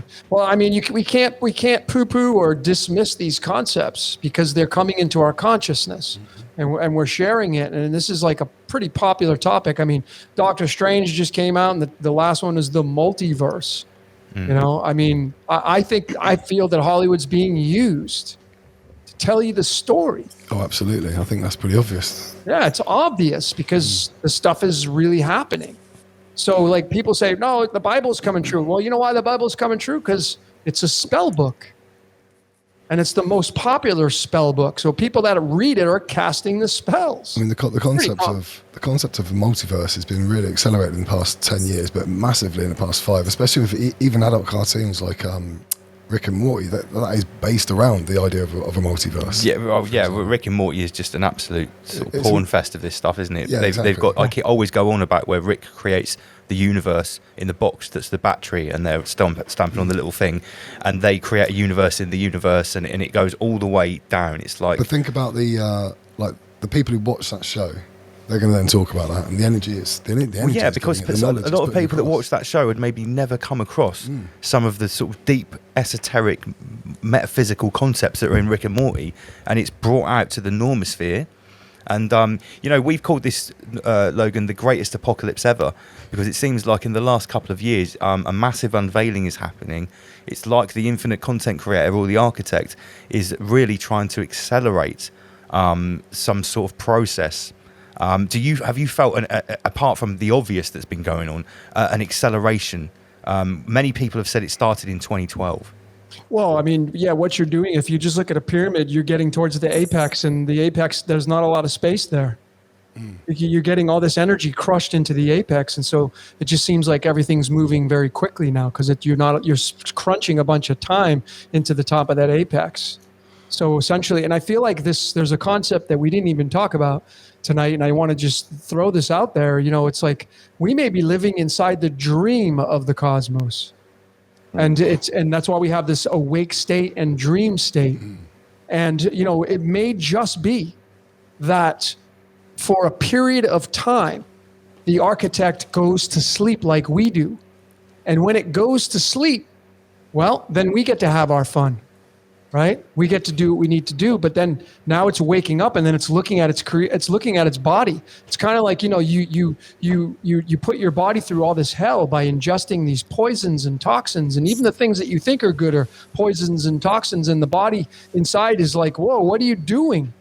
Right? And then all of a sudden one day you get a disease or you get an illness or sickness that lands you in the hospital. And now you must go on really defensive measures, not even prevention, defense. And you got to fix and cure that because now your immune system can't handle the overload. So is the cosmos just having a dream and it's waking up and it's realizing, oh man, what the hell happened when I was asleep? And when it wakes up, it's the changing of the guards and these ages. And then you get into astrology. And again, these are just concepts that, I'm just throwing out there to think about. But there's one thing I know that are absolute in my life. This game is completely scripted and rigged. And I don't even need to defend it because I've supported it in over 300 videos and counting. And if you don't think that I'm right, go watch some of my videos and you try to prove me wrong. There's not anybody that can do it.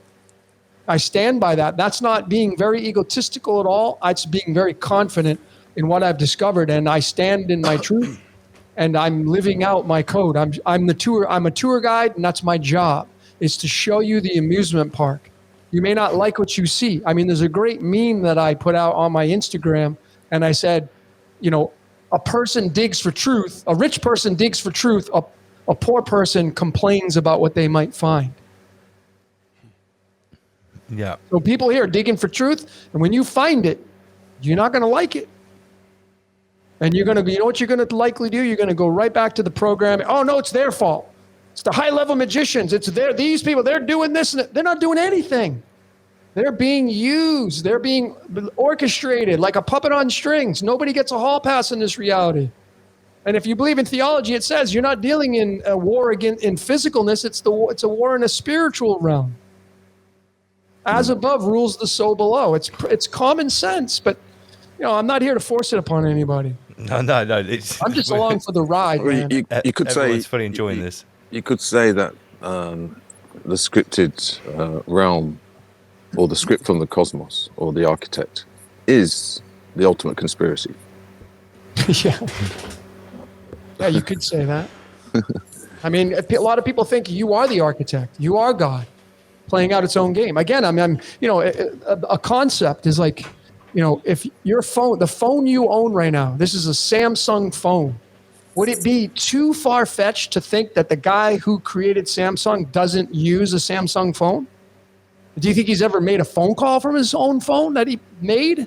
The guy who made Pac-Man, you think he's at least played it one time? Of course he has. So why is it so far-fetched to think that whatever created this reality doesn't come down here and play its own game? It would be very ignorant to think that. Yes, it would. I agree. Could it be fair to say that we could be like individual units of the architect? Yeah, I mean, I think if you look at the if you look at the remote control on a PlayStation, what do you have as the buttons? The triangle, the circle, the square. Those are all polygonal shapes in sacred geometry. And the X, the X-Men. X is the 24th letter. We have the X chromosomes. These are all part of the abstract concepts here, but people don't pay attention because they're consumed with life. The archetypes of the story are written into the script at every level. For sure. This is something that I'm noticing. Like if you've got a high level of consciousness or quality of consciousness, or you've got very good situational awareness, you can basically see the scripts playing out. Yeah, you could people. I mean, there's some great decoders out there, and they say it's just so perfect. Like everybody's seeing, like if you're someone who's decoding sports, you're seeing like every game scripted. How's that even possible? It's like, is everybody in on the conspiracy of the game? Like, is every player in on it? Do you think this is connected to deja vu? Yeah, of course. This is something that I came across when I was posting about some of these weird numbers that were turning up in news stories, and I was just openly posting about it on Facebook. And at that stage in my understanding, I was sort of, talking about Freemasons and stuff like that, and people were saying, but wait a minute, if you're saying that the reason these sacred geometry numbers and pi is appearing and stuff, and it goes right the way back through history, and they're trying to hijack it, it would mean that it's already there. And I was like, yeah, of course it's already there, because we live in a mathematical world. And a lot of these people I was speaking to are sort of science-loving atheists, and they would go, well, that means you're talking about something supernatural. And I was like, yes, of course. If that's what you want to call it.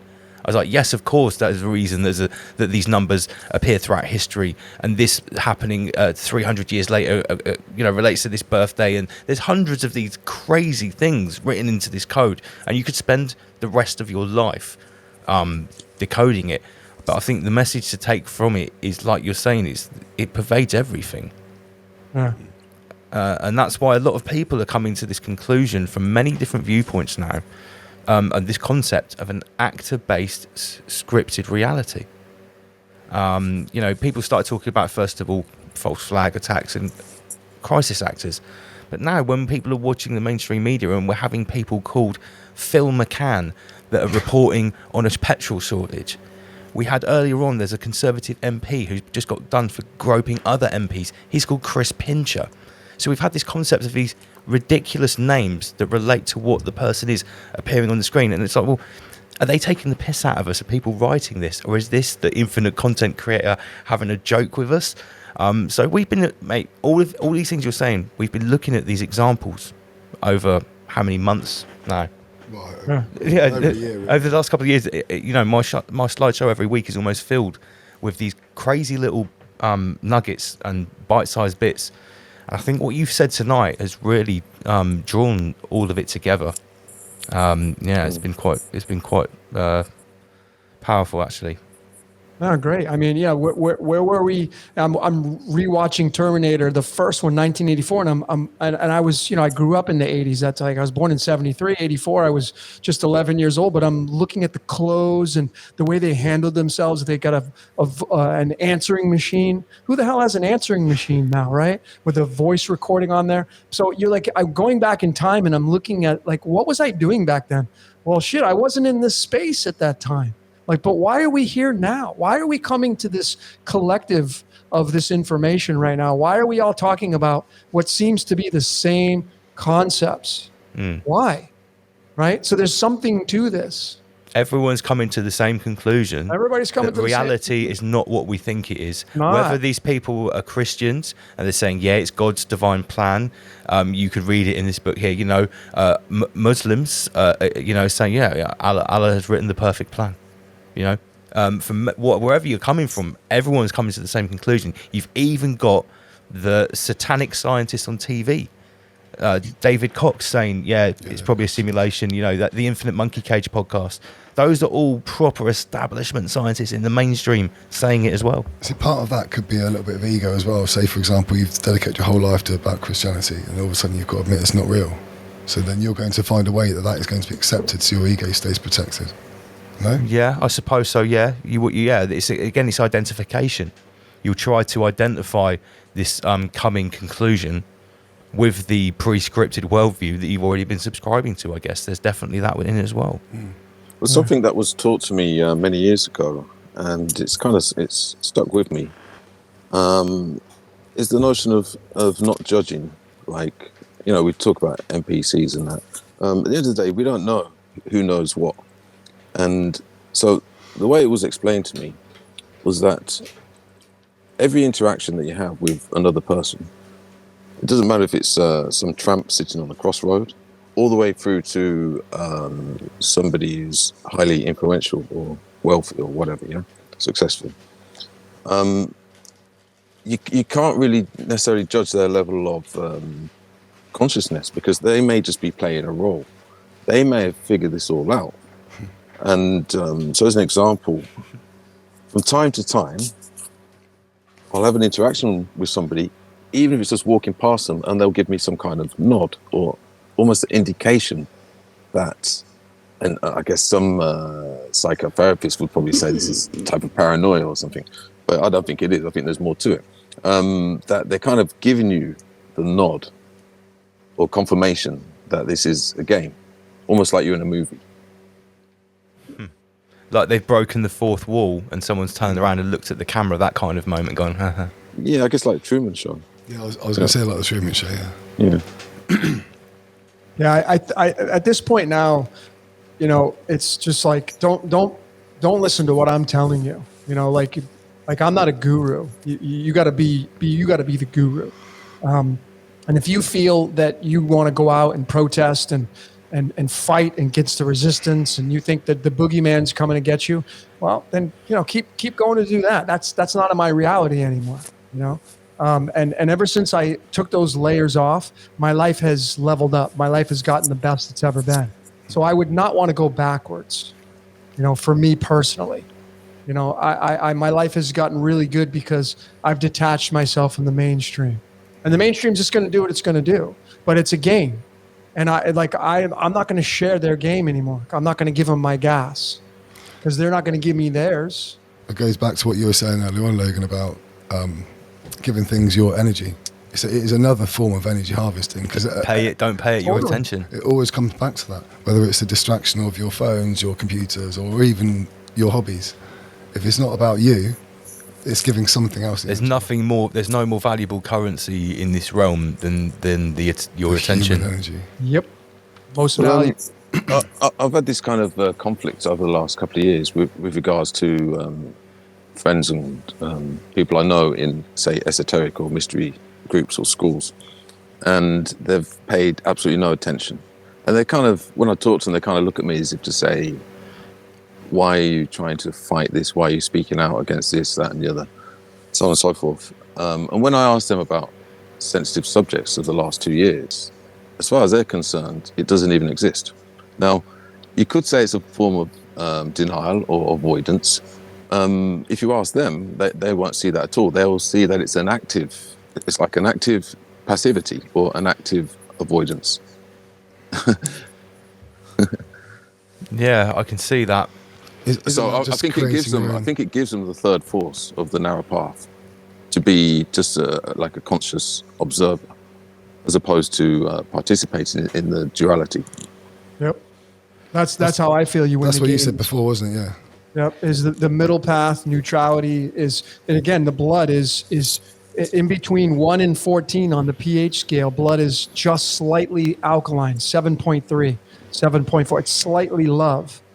And if you follow the law of one material, which is all about Ra, the way to win the game is you need to be 51% slightly love, service to others. That's how you win. That's how you win the game. In that concept, I'm not saying that's the authority, but it goes in line with the blood of the pH. And what is the middle path? It's the heart. So if you're constantly blaming everybody else, you're not. That's not love. That's not love. And if you're labeling people, if you're calling people this or judging people, that's not the heart chakra. That's not observing the game. That's you're playing the game full speed ahead when you're in that space. It was taught to me a long time ago regarding playing cards, and it's kind of like a way of conceptualizing how to hack. I guess you could say how to hack the game. And it's to place yourself in the King of Hearts. Now, what that means is you probably already know this, but it would be the intellectual aspect of the heart. So you're using the heart intelligently, or it's the relationship between, I guess, percentage-wise between the intellect and the heart. So if you lay the cards out, just standard playing cards, the way out of, I guess, the matrix would be through the King of Hearts. Yeah, it's interesting because the King of Hearts is the 13th card, and in the tarot, the major arcana, the 13th card is death. So it could be death to the matrix, yeah? Well, yeah. I mean, 13 is a very important number because you get the 13 bloodlines. A lot of hotels skip the 13th floor, 13 cards per suit. 13 is the number of creation through magic. First house of Aries, third house of Gemini. It's magic and creation together. I was born on the 13th. Oh, well, there you go. Yeah, so you know what? I was born at 1:03 a.m. So I whatever like, ladies and gentlemen, what time were you born at? These are all pieces of your onion, and you should not like that's not a big deal. No, it's a really big deal. What time you were born at is a really big deal. I just realised I was born on what breaks down to 9/11. Oh no! Yeah. If you put the day and the month together, and then you add the two digits of the year, you get 9/11. Shit, I just worked that out. And my MC name, double LMC, which I chose years before I knew about any of this, that breaks down to 33 as well, which lots of people that call us Freemasons love pointing out to me. They love it. They love that. You've got 33 in your show name, you know. And I'm really glad I get Satanist. Oh yeah, you get Satanist, Luciferian, Russian Shill is your best one, I think. I'm really glad that you brought up the Law of One and the channelings of Ra, because that's something that I came across a good number of years ago and sort of binged on it, and that really activated. Oh yeah, it's really heavy listening, especially if you listen to the original transcript with the electronic voice, because that sounds a bit like Ra, and they're reading the original transcript. What do you think about that channeling? I mean, is that sort of something quite authentic to your own conclusions? Well, it's certainly a very nice message. Yeah. You know, I mean, David Wilcock, like him or not, he's a huge proponent of the Law of One material. And I mean, the message is very nice. It's one of the better messages. You know, 51% service to others, you will graduate. But if you look at the world around you, that's not the way. 51%, the majority of people are not service to others. They're too busy service to self and their identity, making themselves look good, and they're sacrificing love to do so, and they want to point the finger and be heavily steeped in the game. That's the narcissistic world of online social media, I think, that's created that way. Yeah, well, that's and remember, we're in the dark age. So the dark age is far different than the golden age.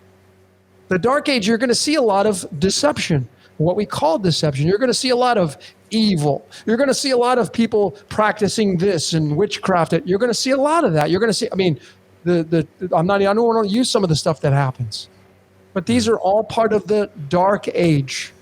Just like when you're a senior citizen, your body is not like it was when you were a baby. When you're a baby, your wound, the cut on your arm heals in a day or two. When you're 80 years old, it may take weeks to heal. If you just look at that concept, you'll have more keys to how this reality works. Now, coming on to like what's going on now again, when all of this started happening, everyone that was awake, their natural response was to fight against what's happening. I was there, I was speaking at protest, I had my whole court case, all of that stuff. But when we started to move away from that on this show and started to look at things differently, and you know, the whole concept of rise above, in the Guardians, it talks about igniting the third force, reconciling the forces, realising that what's going on isn't going to be stopped. You're not going to tear down the system. No one is going to stop the Soviet Union from fulfilling its plans of injecting money people. No one's going to stop that. This is actually part of a process. And, you know, and I think part of the reason why I probably don't go out and speak at protests anymore is because nobody at those protests would want to hear what I've now got to say. Is that this is part of the process. This is happening for a reason.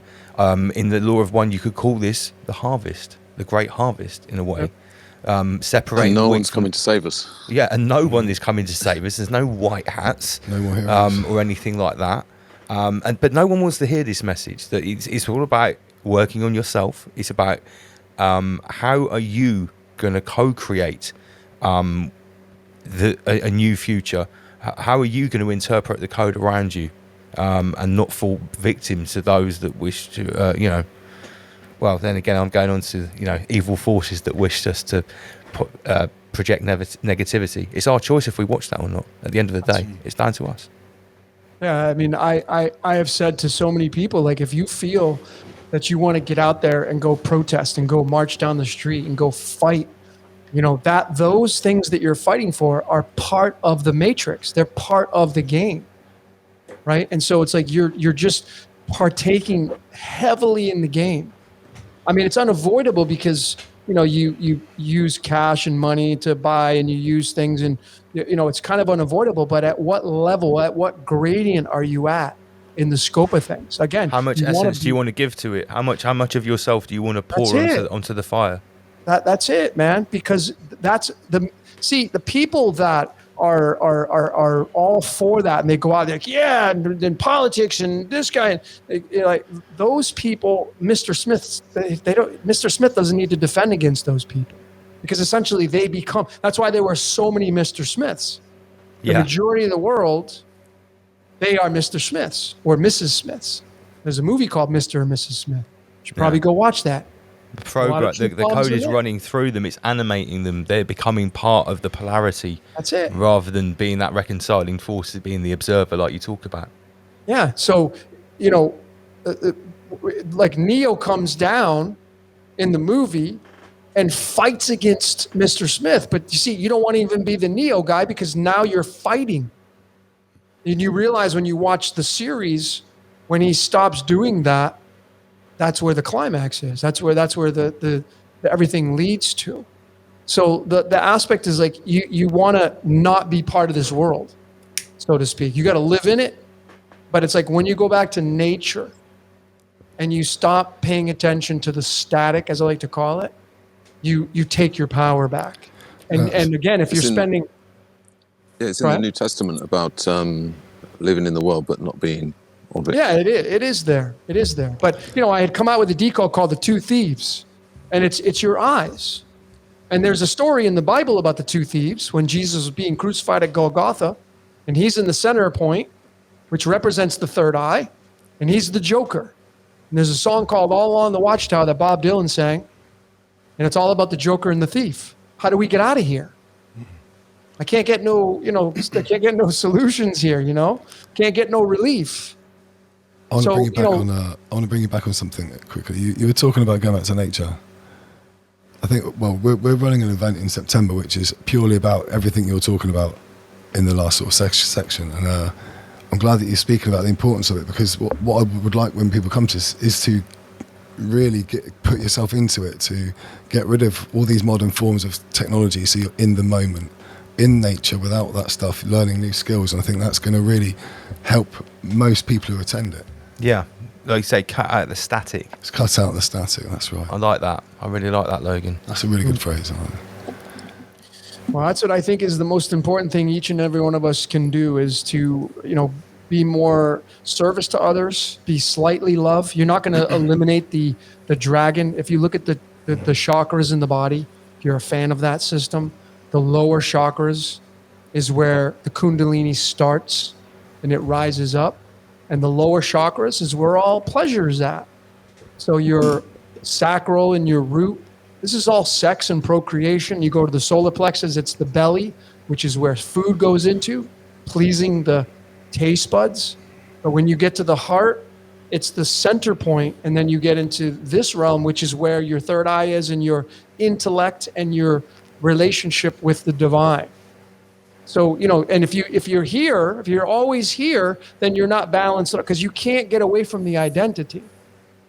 You can try, you can maybe be a monk, you can go live in a cave and separate yourself from life, but is that really living? Is that really living a life that's fun? Especially, look at your life paths. If you're a 5 life path, you really came here to experience life in all its totality. You're the adventurer, the 5 life path. The 5 is man. 5 is the identity. 5 is the adventures of man and woman.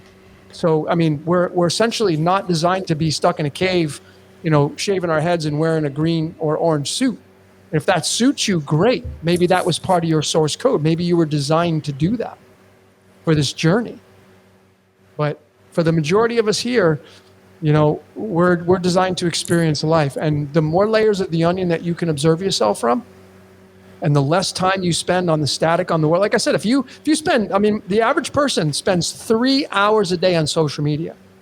3 hours. If you took those 3 hours back and you took those 3 hours consciously and put them into something constructive in your life, like that idea that you've always wanted to do, but you haven't done it because you're afraid what people may think of your idea. But if you took those 3 hours and you put it to something constructive, well, you're now creating a ripple that will be felt around you.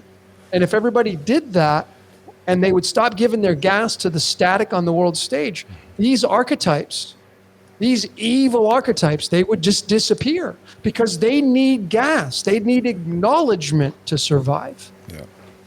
Yeah. The beast needs to be fed. It needs to be fed, yeah. We often talk about we often talk about this subject in the dojos with regards to the service to other, but in its purest sense, not in some kind of, because you can serve others, but from the ego self perspective. But when it's done in its purest form, there's nothing like it. There's nothing that money can really buy that would give you that, I guess, beautiful sensation or love sensation. Yeah, absolutely. It's completely priceless. Service to others. Yeah, to see something you've created ignite the spark of creation in someone else. To when someone told me they've heard a song or something, that helped me, that changed this moment for me. That is, for me, it's like, yeah, it's very powerful. It's better than anything. It's like to change one person is so much more powerful to be on stage than in front of 10,000 people. It's much more powerful to have that kind of actual connection, to know that, because it happens to all of us at a time of our lives that maybe is troublesome. A certain thing, a certain song, a certain piece of media, a certain picture, can change your perception. Yeah, it's amazing. Yeah, I think you can't make somebody change, but you can be the reason that they change. So it's very important to we're all a lot of us are influencers and content creators, and the majority of the world, they're not. They're just consumers. A lot of the world stage are just consumers. They're not interested in creating anything. They're just interested in going to work, collecting a paycheck, and pointing fingers, and then creating a symbiotic relationship with the static on the world stage. That's the world we live in. Well, that's not the world that I partake in anymore, personally myself. So me being a content creator and an influencer, when I go on social media, when I spend time on there, I'm posting and creating things that are part of my reality. I'm not scrolling through Facebook and looking at the posts and my algorithms now, because I'm not partaking in these mainstream things. My feed doesn't show the mainstream anymore. So, the AI is pretty smart, even for the benefit of what we're trying to do as creators to create that ripple effect. So you get Al Gore to work for you on your behalf. Sorry, we call it Al Gore, the algorithm. That's our little thing. Nice. Normally he's working against us here on this show, or at least we think he is. But I suppose, yeah, what you're saying is true. In a sense, he can work on your behalf as well by, if you show that. Yeah, it has to, because it only, like the Star Wars said it best. There's just the Force. That's it. There's just the Force, and you can use it to manipulate, or you can use it to be constructive. So it's funny you guys call it. It's the algorithm. The Al, and Al is illumination. I did it. If you haven't checked out my Decode on illumination, spelling out illumination with the AL. Well, it's all about the Al, because the Al is the 13th sign, and it's the 13th element called aluminium. And it's the 13th sign called Ophiuchus, which is the center point of the zodiac, in a sense. In the Guardians, you were going to ask a question. No, I was going to say, Omar was talking about nature, and Logan mentioned nature, and we also mentioned about static. I do that exercise where I take my shoes off and I stand on the earth barefoot as much as I can. And what I find, or what I visualize, is the static leaving my cells, or on a cellular level. So I'm kind of discharging the static. I find that very, it eradicates or reduces or mitigates the noise, or the level of noise that I have either in my mind or running through my body. Just as a basic exercise. I find that quite useful. Yeah, I've seen a lot of people posting about this grounding phenomenon as a way to dispel, I guess, it's the static. It makes perfect sense. And the same with the the tinfoil hat thing. I was having a bit of a chat with Dom from Sheep Farm. I think we're going to talk about this next week. Well, a few years ago, me and an occultist I used to work with, we actually started wearing tinfoil hats. We would camouflage it underneath a normal everyday hat. And pussy. Oh, this is going back probably 15 years ago, so you can imagine the abuse that we would have got. Anyway, what we sort of, I guess you could say, reported, or what we found, was a reduction in the noise, the head noise. It'd almost be the equivalent of going out into nature in the forest. It's the same sort of, I guess, sense feeling. So there really is something in it that about a tinfoil hat stops the poisonous electromagnetic frequencies getting to your brain. It could also, we also concluded that it could be a sort of psychosomatic. Yeah. Could be a placebo tinfoil hat. Yeah, it could be, yeah. But it was fun.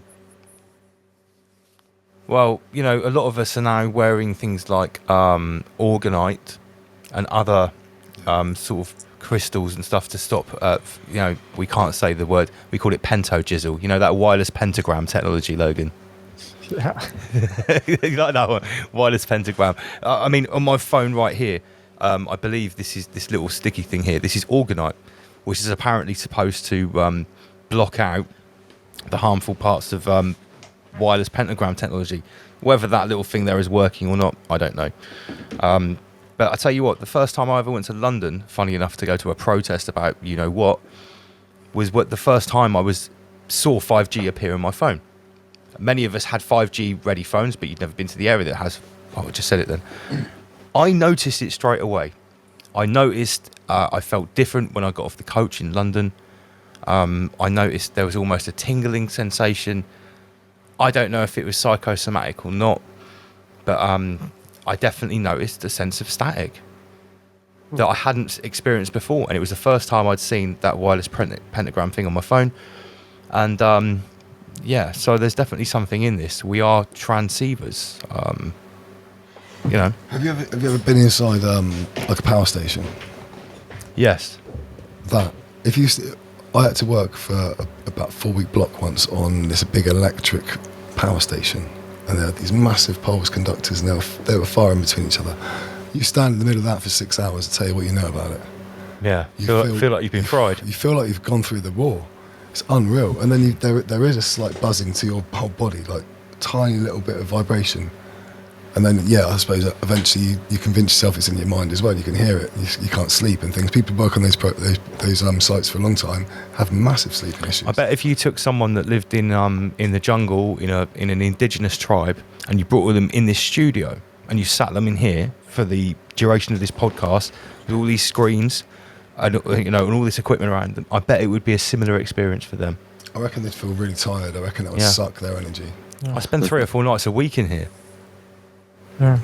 Well, that's what we're doing. We're essentially these towers going up, and we've been around the, started off the 2G and the 3G and now it's getting to the 5, and your body is conforming to that, right? It's paying the price because these waves are radiation. I mean, if you really study the concepts of alchemy, there is the aspects of radium, which is the raw element, and then radon, which is a decay element from radium. And radon is got a big picture of the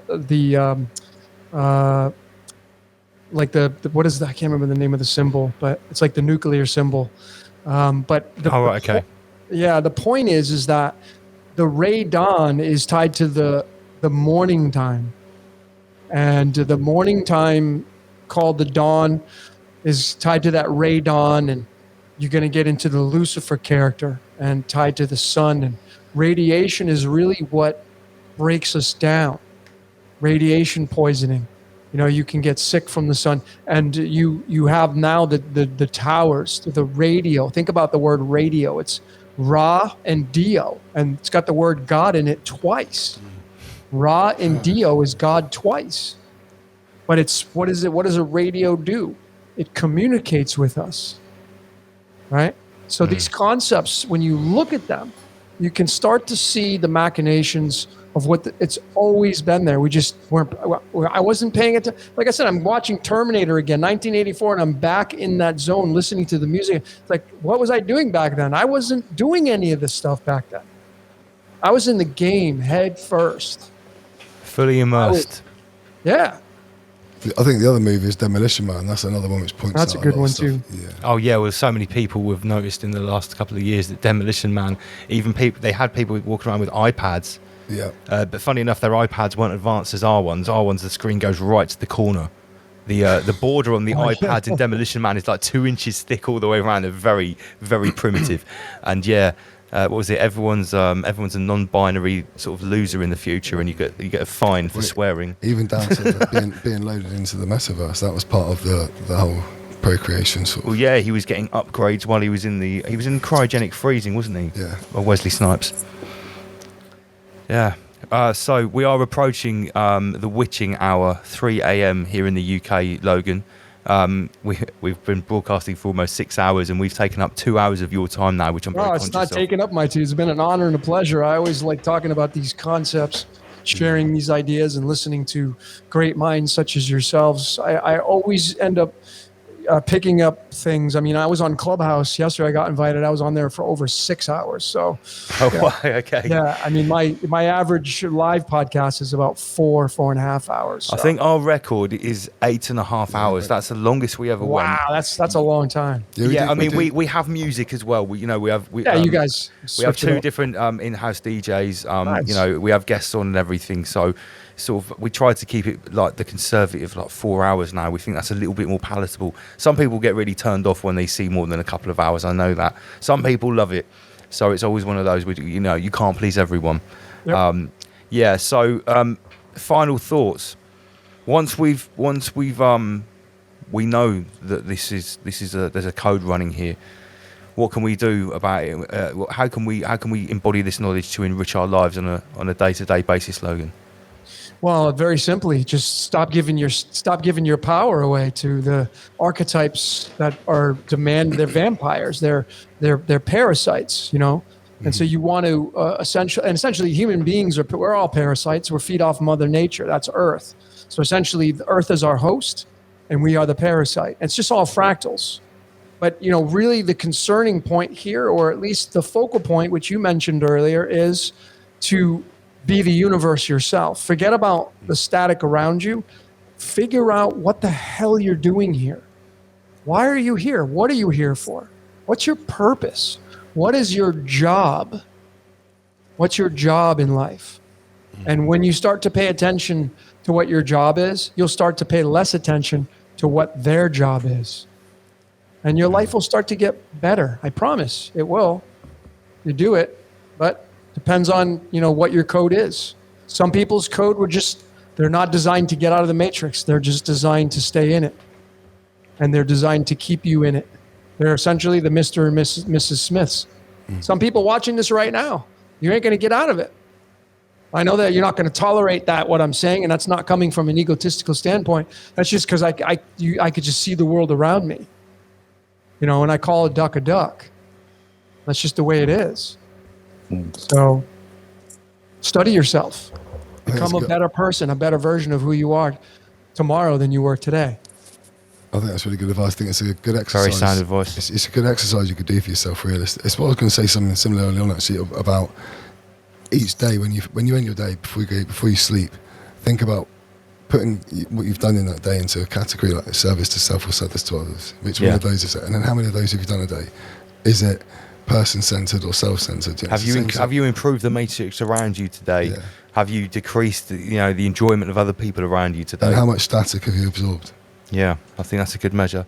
Logan, I would just like finally say thank you very much for coming on and sharing your work with us and having this very enlightening chat. It's been an absolute pleasure, mate. Yeah, so likewise, guys. Likewise, amazing. Just as I say, be a gratitude junkie. Be grateful for everything around you. My last thoughts is what I'm saying is, and I've shared this many times, when you get in the shower tonight or this morning, when's the last time you looked up at that shower head that's given you all those amazing showers over the years and said, thank you, shower head. Thanks for, I know it may sound silly because the shower head's not a human being. But the showerhead just wants acknowledgement, because if you really look at this reality, the way it is really, it's a vibrational frequency. And that's all it is. And when you wake up in the morning, you should be giving thanks to your mattress and your pillow and the blanket and your air conditioner and having that good night. When you're brushing your teeth tonight, when's the last time you give thanks to your teeth that have chewed all that food over all these years? Probably never acknowledged your teeth, but they're just sitting there doing their job day in and day out. So the more gratitude you can give to your body, the more gratitude you can give to things around you, the less you're going to pay attention to the static on the world stage, and you're just going to level up in life. So that's just kind of my final thoughts. Boom. Logan. I think basically, Logan, we're going to invite you to Ratri. If you find yourself in England on, if you're able to get over to the UK, I love the UK. I lived in the UK for 3.5 years. I was stationed over in RFA Alconbury, which is like 60 miles north of London. I lived in Peterborough and Cambridgeshire and over there's areas. I loved it, man. Well, we're down on the south coast. If you manage to get over here for the weekend of 9/11, we'd love to have South coast, like where, like near Bournemouth. on the Dover side, or no, southwest. In the middle. Oh, in the middle. Anyway, Okay. we're in the middle, really, aren't we? Yeah, in the middle, near to Southampton and Portsmouth. Oh, okay. I know where that's at. Yeah, we're having a weekend event of 9/11. I would love to, guys. Honestly. Okay. I really over would. here, mate, you're welcome. Yeah, you're more than Thank you, welcome. man. We'll sort you out Much tickets. love, man. There'll be a tree and a tent ready for you. It's been an that's absolute awesome. pleasure. Inner Guardians, last thoughts? Well, yeah, it's about influencing, changing things that we can actually influence and change. So our local sort of atmosphere, reducing the entropy, and I guess you could easily say increase the love. Absolutely. Rise above, everyone. Love thy neighbour. Rise above. Love thy neighbour. I think we'll end it there. Logan, thank you very much. Inner Guardians. Yeah, guys. It's been an honor and pleasure, ladies and gentlemen. Thanks for listening. It's been an honor. Thanks, IG. I loved your words. Loved your character. Yeah. It's been fun, guys. Right back at you. Rise above. Thank you, Logan. Thank you. Till next time, guys. See you later. See you later. Rise above.